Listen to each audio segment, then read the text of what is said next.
everyone, it's Raina. So this video is how to spot a Cancer who is a narcissist or has some similar personality disorder. I'm just using labels. I'm not a mental health expert. And the reason I'm doing these is because I think it's really interesting that each of the signs can show up in certain ways when it comes to narcissism. So it's not like across the board. But I will say that my focus here is not going to be the totality of the situation. So I'm going to focus here more on covert narcissism with Cancer. And there certainly can be Cancers who display more of the malignant narcissism, which will be kind of more of the type of narcissist who goes around and demeans people, tries to make them feel bad about themselves, in a sense of like lowering their self-esteem. A covert narc is a different animal, but still a narcissist, and still is going to wreak havoc on other people's lives. Again, it's on a spectrum. Sometimes it's just annoying and you love the person and you tolerate it. You put up with it, like if it's a parent or if it's a loved one that, they have these, I want to call them quirks, but it's a little bit stronger than a quirk. But you just basically think that they are decent people and you don't want to totally sever ties with them, but sometimes you might have to because it's just too toxic. So it's up to the individual to decide, where you are on the spectrum. So I've gathered up some of the things that I think might be going on here. I just want to talk about narcissism very briefly and say that narcissism to me is a person's need to control and to feel, in some cases it can also be to feel superior to others. That's more of the malignant type. But to control other people is definitely a common trait. And I do believe that most, if not all of these people are coming from past trauma in the form of abuse or an event like, like an accident, a natural disaster, being the victim of crime, just something that created a traumatic situation, or maybe a parent dying. That's very traumatic. And that damaged the young person, because I'm thinking that a lot of this goes back to childhood. And so when they are old enough to call the shots, they tend to do these things because they don't know how to relate in a normal way. And also they become very self-absorbed. A lot of people think narcissism is just extreme self-absorption and bragging a lot. Those can be symptoms, but they're certainly not what narcissism is all about. It's really about a damaged psyche that is trying to feel normal and in control of their life by any means necessary, I think is the best way of putting it. So there's that. A lot of those things are malignant narcissism. The person may, in malignant narcissism, be quite overtly abusive to their partner, or if it's a parent to a child, where they are, the most horrific is physical sexual abuse, of course.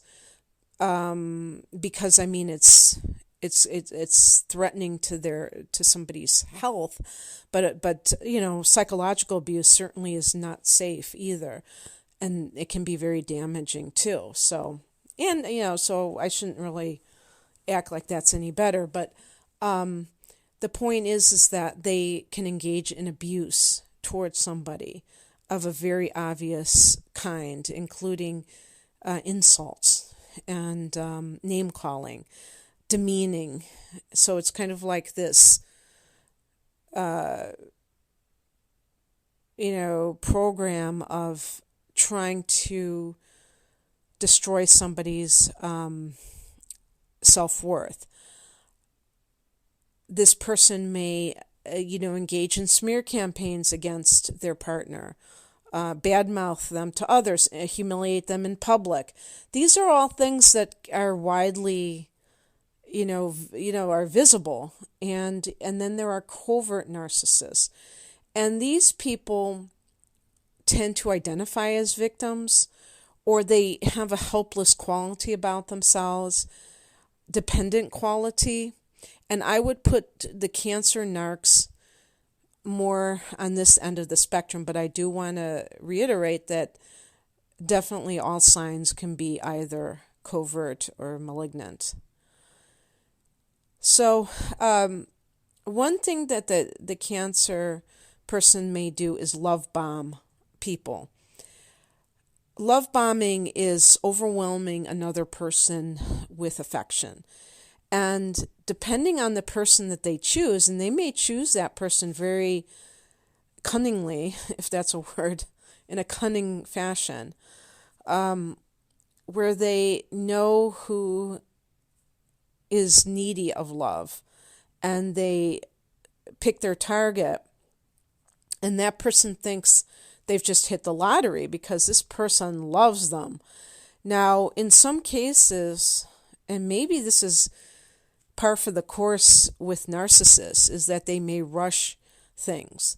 They may say, let's get married after 3 weeks. They may, if you're talking about a significant other situation, I should add, they may try to kind of push things along because the whole idea is to get that person as, into their trap as they can, so that they can have them.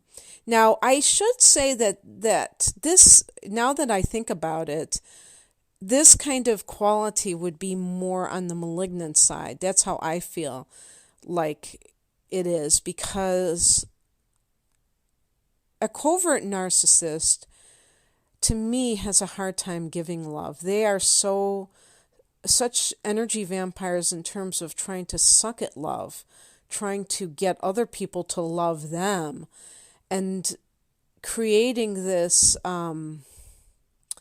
self-fulfilling prophecy of pushing love away. Because, if you've ever dealt with somebody who's very needy, it's very off-putting to most people. The overt or malignant narcissist will love bomb, because that is a manipulative ploy to get the person caught in the trap. So my feeling is that for the more malignant narcissists that are cancers, the love bombing and the caretaking, which is the next one I wanted to say, where they, I'm going to cook you dinner, I'm going to wash your laundry, I'm going to do this, I'm going to do that for you, is just kind of like trying to convey this attitude of really caring that may be a facade. Now, again, anybody who offers to do nice things for you is not necessarily a malignant narcissist, even if they're born under the sign of Cancer. We're talking about if it then turns to that. But I will say, in general, for anybody who is dealing with another person, especially when it's a personal relationship, I mean, even friendship, it can happen this way, but especially with a romantic relationship, is that you should definitely be wary of people who go over the top in their display of affection, because that may just indicate excess in general, where the person is being too extreme, and you have to wonder why why are they that way? Why are they being extreme about the relationship that is just beginning? Are they desperate? Are they manipulating? And if they're trying to pressure you into moving in, getting married, running away and getting married after a very short period of time, why is that? Why can't they just take it slowly? And if you're like in the position of being able to really look at this and analyze it, you're going to be doing the right thing, because you're not going to fall for the okie doke. You're not going to be allowing a person to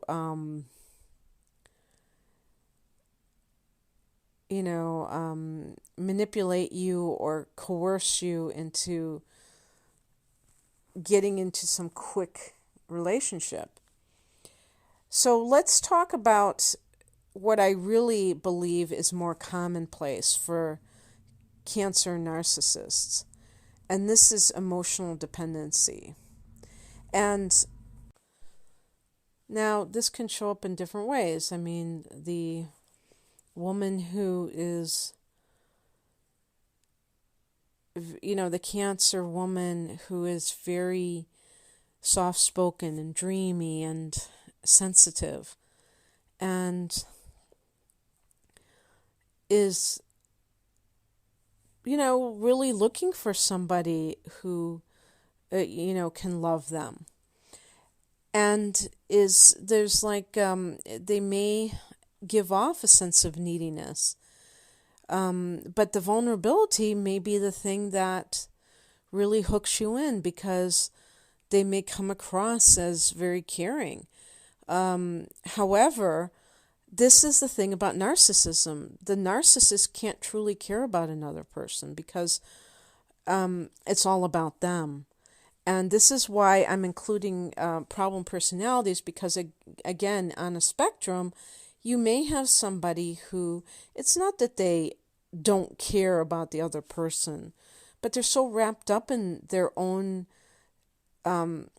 need to have their needs met that they talk about themselves all the time. They complain about their problems. I mean, I would say that the Cancer narc, a covert narc, may seem very similar to the Pisces covert narc, where they can have a sense of learned helplessness, or a feeling of, I think with Cancer, it's less learned helplessness, because Cancer is a cardinal sign, so Cancer people tend to take action and are not completely as passive as Pisces might be. Pisces might be more fatalistic, and Cancers may actually try to do something about their problem, but that's what makes them more aggressive when it comes to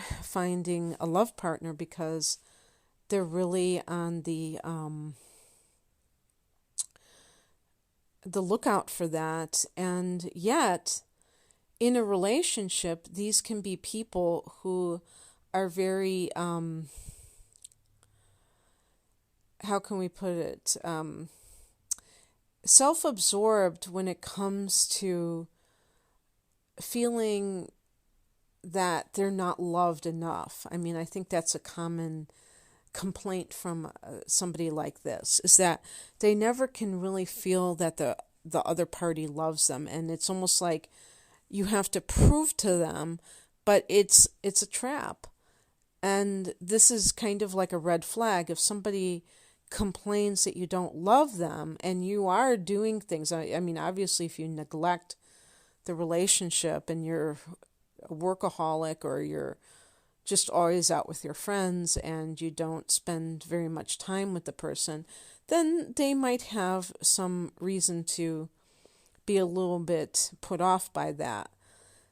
But if it's a common complaint that you don't really care, you don't understand me, that can indicate that you and this person are just not on the same page in general in life, and that they have a tendency to view everything from the lens of they're not getting what they need, their needs met, their emotional needs met. And, like I said, there may be instances where this was 100% true for them. But, a mature adult handles that by saying, look, when you work 12 hours a day, I feel like I'm all alone in this relationship. And I know that you love your job, and I know that you want to earn X amount of money, but I feel like we never see each other. And, that's what a mature adult does, is they articulate their feelings. They, try to figure out a game plan and things of that nature. The childish, the emotionally immature person is the one who pouts, and that's something that a Cancer person uses as emotional manipulation, or simply because they're trying to convey that they're upset, but they don't come out and just say it and be open about it. So, the emotional dependency can also take the form in, being very clingy and always wanting that person there, and feeling like that other person shouldn't have a life of their own. So smothering behavior can also take place. And this type of thing, you might say, well, that doesn't sound like the person's really self-absorbed, but they are, because they're only thinking about their own needs. They're not thinking about what the other person, what makes the other person happy. And this can make it a very unsatisfying experience for the other person who wants to be seen and heard in the relationship.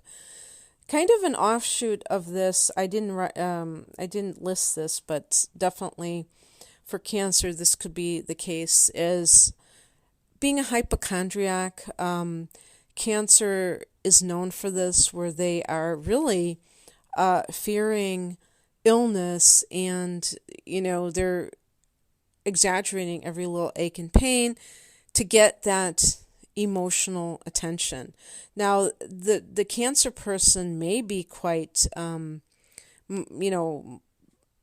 much of a worry. They might be quite the worrywart in general, and that might include their health. But in this case, it's an attention-getting device.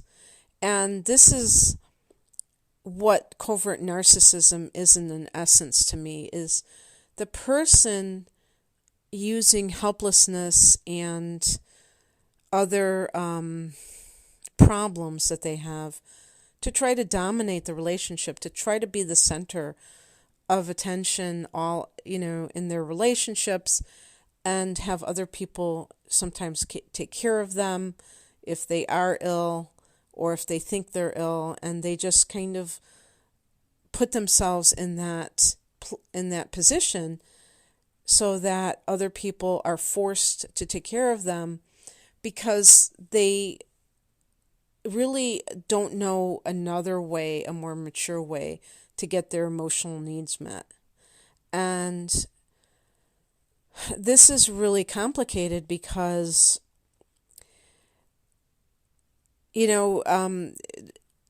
our emotional needs are real. So it's not to suggest that a person who happens to be born under the sign of Cancer, which I didn't mention, I thought I didn't have to, that's a water sign. So it is based on the emotions. But there's the difference between going without and going within. And when you are on the spiritual path, you begin to really turn to yourself to meet your own needs on every level. And you don't look at other people to place emotional demands upon. And this is why some people who grow up with these kinds of parents can grow up to really shy away from intimate relationships because they're afraid of that type of attitude where the other person actually thinks that they have a right to demand something of someone because they happen to be related to them or married to them, living together. And these kinds of demands are really injurious to the relationship. So, for example, if a Cancerian parent thinks that because they are the parent, that their child should feel a certain way towards them or should, want to spend their weekends with the parent even when they're an adult or whatever that thing is that, they think it's some kind of an unwritten rule. Or a Cancerian spouse thinks that there's something amiss in the relationship when their partner has, a night where they want to play poker or they want to do something and they just want to be with their friends and they don't want to always have to be with their partner. They may think that there's something wrong there when really there's not. And actually what will happen is that their demands will push them further away from getting what their needs met. And this comes to the other thing that they have a tendency to do, the covert, actually the malignant ones too, I guess, emotional manipulation. All water signs have intuitive gifts that are just innate, where they can size up a person's psyche, what makes that person tick emotionally, and prey upon their feelings in a way that to get what they want. So in many cases, guilt can be used where they say, after all I've done for you, now you're not doing this for me, and try to make that person feel like they're such a horrible person for wanting to go out with their friends or wanting to, spend some time by themselves maybe. That Cancer person may even sulk or cry or, whatever. They're depressed. They're showing some kind of negative emotion to try to guilt the other person into complying with their wishes. And so let's talk about what you can do in these types of situations. Obviously, it depends on the type of person you're dealing with. If you're dealing with a boss who tries to guilt you, it may be a little bit different because you don't have as intimate a relationship with somebody like that. And in that particular case, if they try to make you feel bad, if you're taking your vacation, for instance, and they sigh and they say, well, it's going to be really tough, but, maybe we'll be able to make it or something. Or this is a real, busy time of the year, but enjoy yourself, kind of a mixed message or something like that. It's up to you to be very clear about saying, let me see if I hear you correctly. Are you saying that you don't want me to take this vacation because it's a very busy time? And if that's the case, why do you feel that you can't tell me that directly? because I want to have clear communication. So in other words, you be the adult if they're not going to, and you just lay it out in a very simple way. But it's important when we're communicating that we don't act in accusatory, because that just throws gasoline on the fire, and it obscures things anyway. But just being able to cut through the manipulation, because there may be a kernel of truth in it. And if you are cooperative, if you believe that you could take a vacation at a different time, then maybe you would. But if that is the case, then you could say to them, could you do me a favor, and could you just be straight with me about your concerns? And just because I need to know what you're feeling. It might not be that serious. It might not be a deal breaker. If it's a partner, they may just be, very insecure and very, it may be emotionally immature, that they don't know how to express themselves in a way that is proactive, that gets them what they want. It may not be that serious, and even if they are manipulative, you might be able to let them know that you're not going to be guilted, but that you're willing to listen to them if they'll just talk to you in a normal way without laying on the guilt. If it's a partner, you may even suggest going to marital counseling. Even if you're not legally married, of course you can go. It's like partners counseling, so that you can have a neutral third party that you can kind of bounce ideas off of, and also share your side of the story and see what that person thinks. If it's a case where the other person refuses to, like in a personal relationship like that, if they refuse to go to counseling, you can always go by yourself, even to marital counseling, and just explain your situation and get tips for that. But I'll tell you, if that other person is not willing to work on the relationship, then it seems to me that they can't be upset if you decide to end the relationship. Because to me, it always has to be a two-way street. You can't be doing everything for everyone. Sometimes it does help to go to marital counseling when you really are adverse to getting divorced or breaking up with somebody. You really would like to give it a fighting chance. Even if they refuse, you might still be able to find ways to cope with the situation and maybe get them into counseling or get them to alter their behavior. I mean, I think it's always worthwhile to, at least give it that shot. But there's always the understanding that it may come to a place where it's not going to work out. And you have to be, willing to accept that this is a possibility. And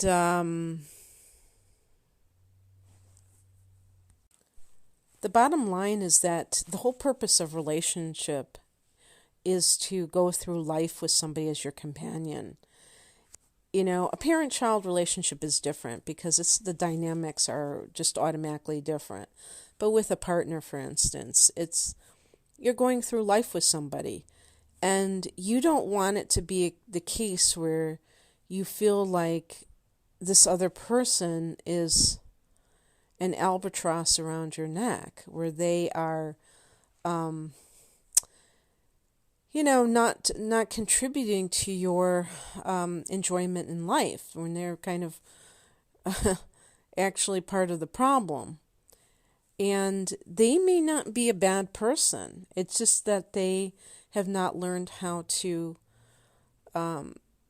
adapt well to problems in life, to situations, and they fall back on these types of behaviors that are counterproductive and actually kind of regressive. They're not like evolving necessarily.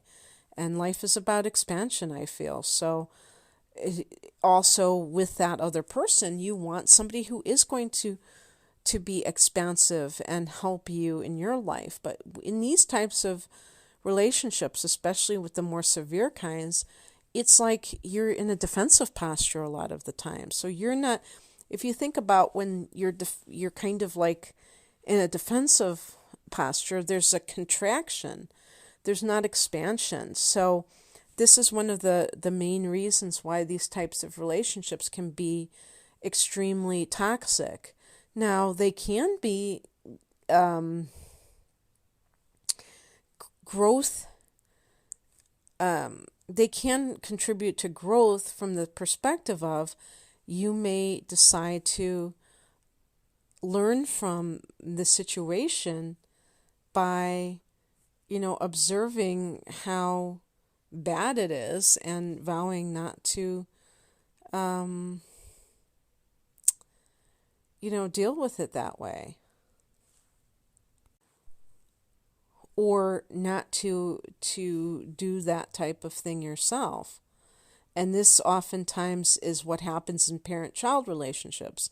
If a child observes a parent being very emotionally demanding, the child internalizes that in a healthy way. The child would say, I'm not going to treat other people the way that I have been treated.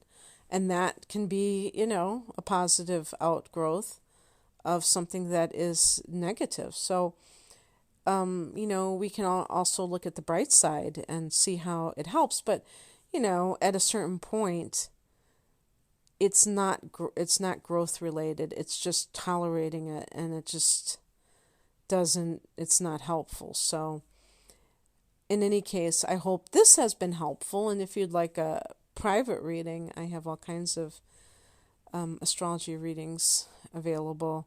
The link is below. Thank you for listening. Take care. Bye.